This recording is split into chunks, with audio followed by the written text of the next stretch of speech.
Hey guys, let's talk about sprinkler timers, how to set them up, how to make changes and adjustments.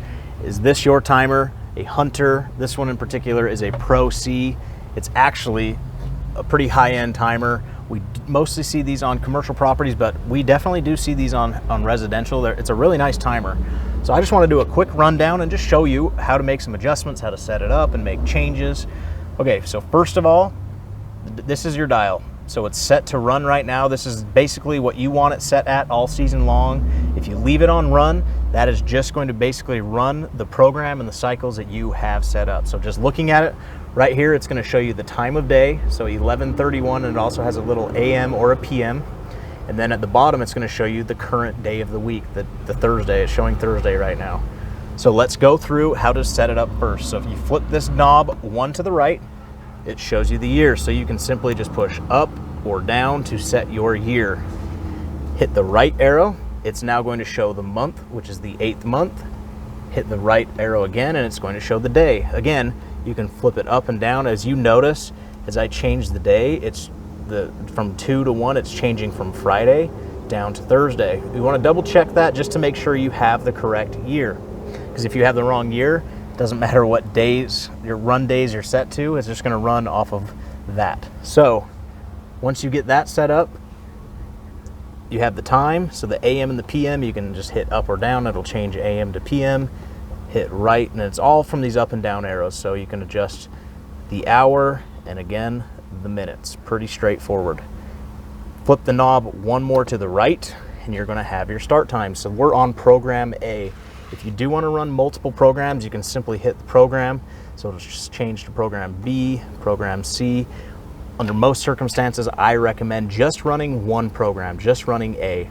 So start times, it's perfect. Set for 4:15 in the morning. That is just when it's going to start.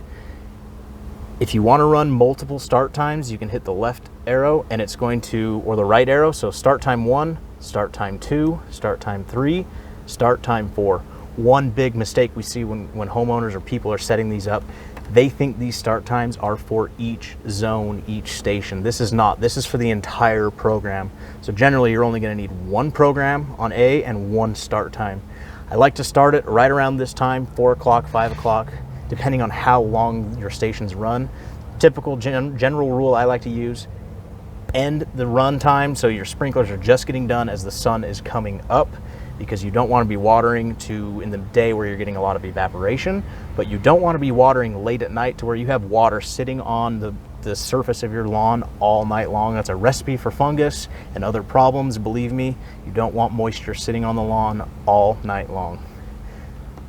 Then you flip it over, we have run times. This is where you're going to run each zone, not from start times, run times. So this is saying station number 1 is set for 25 minutes. Again, up or down, you can adjust the minutes. Then you're going to simply hit right. Same thing, station number 2 and 4 and so forth. Station 3, you can go up and down. Over here you have water days. When you're setting your water days, you want to keep in mind the start time. So this is starting at 4:15 a.m. So watering days, it's got a raindrop with a line through it, meaning it will not water that day. The bottom shows Monday flashing. It's flashing because this is where we're at. We can adjust it. We can simply hit the up arrow. It's going to take that line and the water drop with the line through it off, which means, okay, now we're going to water Monday. It will then switch to Tuesday. I recommend watering maybe 4 or 5 days a week in the really hot temperatures. I'd never recommend watering 6 or 7 days a week unless you have brand new sod or really dry grass that really needs to recover quickly.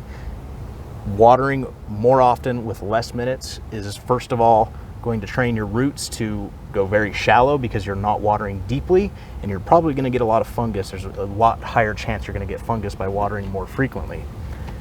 Like I said, you want to water less days and more minutes each time to water very deeply into the soil so that your roots have to go down to get that water. Wherever the water is where the roots of your grass are going to go. So let's train them. Let's make them work hard and go down deep so that they can handle these hot temperatures better. So we've got that. So these are the days. Just keep in mind, because it is set to run on Tuesday, it's starting at 4:15 in the morning on Tuesday. If it were set at like 10 p.m., it would turn on Tuesday night instead of Tuesday morning. But like I said, I always under almost any circumstance, try not to run it in a PM start time. Another cool option here is seasonal adjust. So this is a really convenient way to adjust every zone with a few pushes of a button, rather than going to each station and upping them. Say you have them dialed in pretty good, but because the temperatures have gone up or gone down, it's just evenly drying out or evenly getting too wet. Go to this, and this is your percentage. You can hit it up, which just increases the percentage of watering for every single zone, or you can go down. It's really convenient to make quick adjustments. Solar sync, that's something completely separate. We're not going to go over that right now. And manual. So manual is if you want to run a single station manually. So say you have station number 3 is dry and you just want to run station 3, so you're not watering the whole zone. Go over to station 3, up or down with how many minutes you want to run, and then quickly flip it right over to run. You want to be quick so you don't set it to off.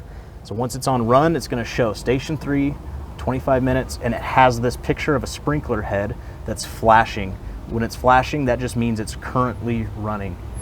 If you set it to run one zone and you do it this way, you can leave it on run, you can leave, it's only going to run that one zone, and once it's done, it's going to go right back to its regular program. These timers also have a rain sensor. If you don't have a rain sensor, just make sure that this is flipped up to bypass, just so that it shows that it's not hooked up. If you have any questions, please let us know. I hope this helps you adjust your timer, just so you're not wasting water and your grass stays nice and green all summer long. Have a great day.